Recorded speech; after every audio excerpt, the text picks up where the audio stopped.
प्रणाम। मैं सार्थक रंजन, पप्पू यादव जी का पुत्र, और मैं नहीं चाहता था कि हमारी मुलाकात ऐसे हो, पर जैसे पापा कहते हैं कि समय और परिस्थिति के सामने किसी का बस नहीं चलता है, तो प्रणाम स्वीकार करिए मेरा। और मैं कल जो हुआ उसके बारे में बात करना चाह रहा हूँ। कल दो घटनाएं हुई, एक जो बिल्कुल नहीं होनी चाहिए थी और दूसरी के बारे में सोच के सुकून मिलता है। कल हम सब ने मिलके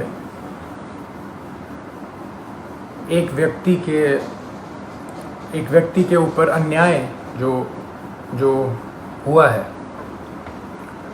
हम सब ने मिलके ट्विटर पे हमने उस ट्रेंड को नंबर 1 कर दिया और काफ़ी घंटों तक रहा।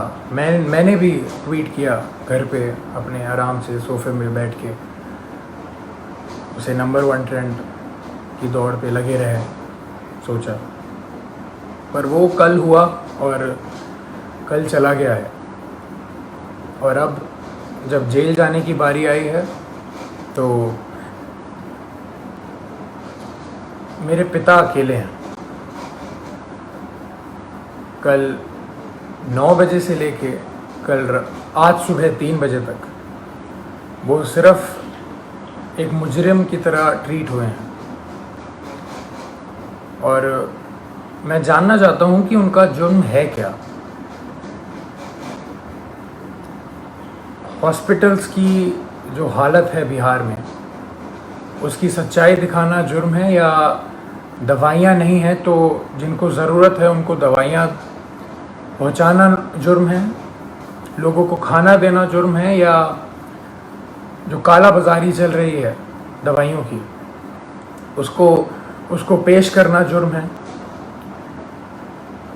सबसे बड़ा जुर्म मेरे को ये लग रहा है कि एक नेता के घर पे जो छापा मार के उन्होंने आप लोगों के लिए जो एम्बुलेंसेस यूज़ होनी थी वो बस घर पे पड़ी हुई थी, और वो बस ये चाह रहे थे कि वो सारी एम्बुलेंस यूज़ हों आप लोगों के लिए। मुझे लग रहा है कि यही जुर्म उनका सबसे बड़ा रहा।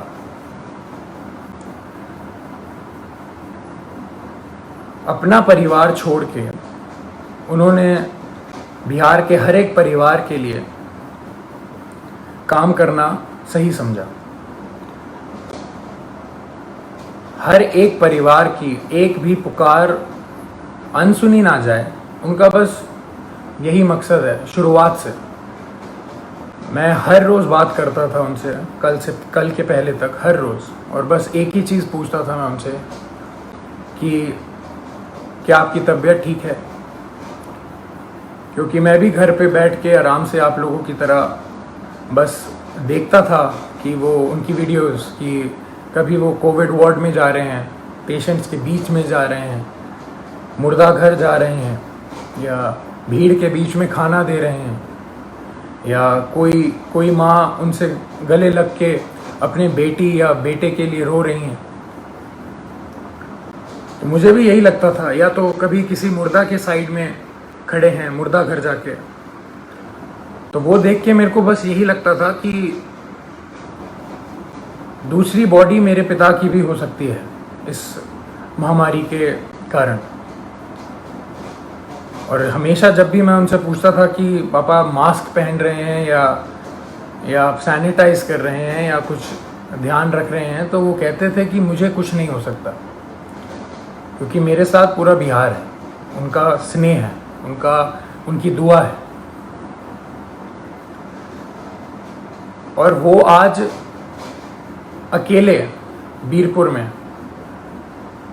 पूरी रात नहीं सोए हैं और अकेले हैं, और जहां उन्हें रखा गया है वो बिल्डिंग किसी भी वक्त टूटने के दम पे है।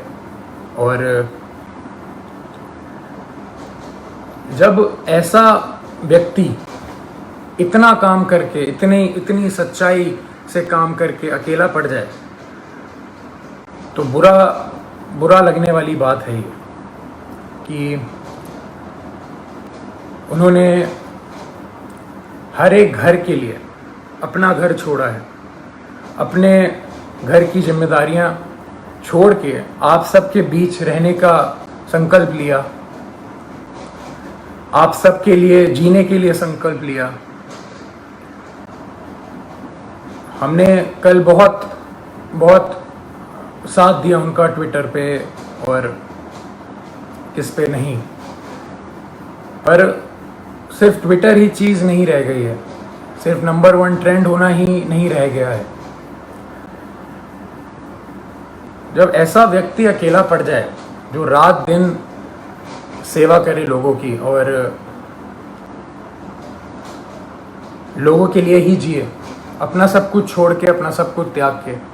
हम लोगों ने बोलते थे आ जाइए, आप वापस आ जाइए, ठीक नहीं है, रिस्की है, सही नहीं रहेगा, मगर उनका एक ही कहना था हमेशा कि बिहार के लोगों को मेरी ज़रूरत है और मैं बस वही कर रहा हूँ। अपने बारे में, अपनी जान के बारे में बिल्कुल ना सोचते हुए वो बस आप लोगों के लिए काम रात दिन करते रहे। हॉस्पिटल में छापा मारना हो तो पप्पू यादव जाएंगे, खाना देना हो तो पप्पू यादव देंगे, दवाई देना हो तो पप्पू यादव देंगे, बेड चाहिए, ऑक्सीजन चाहिए, एम्बुलेंस चाहिए तो पप्पू यादव करेंगे। अभी हमारे बीच पप्पू यादव कौन बनेगा? कहां से लाएंगे हम दूसरा? हम उन्हें अकेला इस टाइम पे नहीं छोड़ सकते। मैं बेटा हूँ इसलिए ये सारी बातें कर रहा हूँ, नहीं। अगर मैं सिर्फ एक बेटे की तरह सोचता तो शायद मैं उनको ज़बरदस्ती बहुत पहले घर बुला चुका होता, पर मैं एक नागरिक की तरह सोचूं तो बहुत बुरा लग रहा है। जो आदमी रात दिन एक करके सिर्फ दूसरों के लिए जिए और उसके साथ ऐसा अन्याय हो, ये बिल्कुल मंजूर नहीं है, ना हम लोगों को मंजूर करना चाहिए। मैं पहली बार आया हूँ आप सबके सामने और ये बिल्कुल भी एक्सेप्ट करने वाली चीज़ नहीं है जो हुआ है मेरे पिता के साथ। कल से हुए जा रहा है और अभी भी हो रहा है। बाढ़ का पानी हो, बाढ़ के पानी में चलना हो, या इस महामारी के टाइम पे हॉस्पिटल जाना हो, या भीड़ में जाना हो, या मुर्दा घर जाना हो, तो सिर्फ पप्पू यादव ही जाएगा। और जेल जाना हो तो सिर्फ मेरे पिता पप्पू यादव ही जाएंगे। ऐसा क्यों? ऐसा मैं समझ नहीं रहा हूँ, ऐसा हो क्यों रहा है? ऐसा होता क्यों है? हमेशा एक आदमी जब दूसरों के लिए जिए जा रहा है 2400 घंटे, तो जब उसको ज़रूरत पड़ती है तो वो हमेशा अकेला कैसे पड़ जाता है? हमेशा उसकी आंखों में आंसू रहते हैं हर एक काम करने के बाद। हम अकेले पड़ जाते हैं, उसका पूरा परिवार अकेले पड़ जाता है। हम क्यों अकेले रह जाते हैं जब वो व्यक्ति रात दिन बस दूसरों के लिए जीता है? तो दूसरे क्यों नहीं खड़े हो सकते उसके लिए? क्यों नहीं आवाज निकाल सकते? क्यों नहीं हम, अगर एक पप्पू यादव बिहार के लिए इतना कर सकता है तो सोचिए 2 पप्पू यादव या 10 पप्पू यादव या 1 लाख पप्पू यादव कितना करेंगे। मैं कहूँगा मेरे पिता का नाम सिर्फ एक नाम नहीं है, वो सिर्फ एक व्यक्ति नहीं है, वो एक जुनून है। जो वो जुनून हर एक के अंदर रहता है। मेरे अंदर भी है, मेरी बहन के अंदर भी है, मेरे भाई के अंदर भी है, और आप सब के अंदर। वो सारा जुनून एक साथ अगर काम करे तो हमारा जो पहला पप्पू यादव है वो कभी अकेला नहीं पड़ेगा। मैं दिल से खुशगुजार हूँ आप सबका कि हम सब ने कल बहुत बहुत प्यार दिया, बहुत स्नेह दिया मेरे पिता को, पर अभी रुकने की बारी नहीं है। उनको अभी तक हरास किया जा रहा है। जैसे कल रात से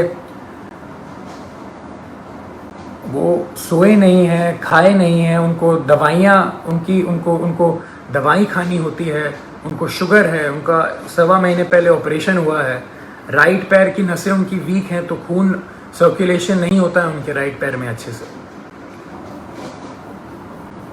और किस जुर्म में ये सज़ा उनको दी जा रही है, मैं ये पूछना चाहता हूँ। और जिनकी वजह से हो रहा है वो बहुत अच्छे से जानते हैं कौन कौन है, और ये बिल्कुल ना समझें कि किसी को नहीं पता है कि किसकी वजह से हो रहा है ये और क्यों हो रहा है। यहाँ कोई बच्चा नहीं है और कोई डरा हुआ नहीं है। पप्पू यादव ना कभी किसी से डरा है, ना कभी डरेगा। जब ये जुनून हर एक के अंदर है और हर एक बंदा, हर एक माँ, हर एक बेटी, हर एक भाई जब उसके पीछे खड़ा रहेगा और उसको पूरा विश्वास है कि हर एक बिहार का व्यक्ति उनके साथ है, वो कल साबित हुआ है। मैं बस ये कह रहा हूँ कि वो सिर्फ कल पे ही सीमित नहीं होना चाहिए, ये मुहिम चलती रहनी चाहिए। यही मेरे पिता का सबसे बड़ी जीत है। उनको पद से कोई लेना देना नहीं है। उनकी सबसे बड़ी जीत ही इसमें है कि उनके साथ सारे सच्चे लोग खड़े रहें, पूरा बिहार खड़े रहे, बिहार खुश रहे। उनकी सबसे बड़ी जीत यही है। तो जब हम सब में ये जुनून है तो हम सब मिलके इस मुहिम को, इस भ्रष्टाचार के खिलाफ जो हमने मुहिम छेड़ी है, जो ये भ्रष्टाचार मेरे पिता के खिलाफ हो रहा है, जिस जुर्म में जो कोई नहीं बता सकता, जो कोई बता ही नहीं सकता कि जुर्म है क्या। मैं चाहूँगा हम सब एक साथ मिलके इस भ्रष्टाचार के खिलाफ जो मुहिम मेरे पिता ने छेड़ी है, लाखों की कतार में हम एक सब मिलके इसके खिलाफ आवाज़ उठाएं और मेरे पिता को जो जीत हमेशा देखी है उन्होंने बिहार के लिए, वो रास्ता, वो राह, वो पथ पे हम सबको चलते रहना है। इसी में उनकी सबसे बड़ी खुशी और सबसे बड़ी जीत है।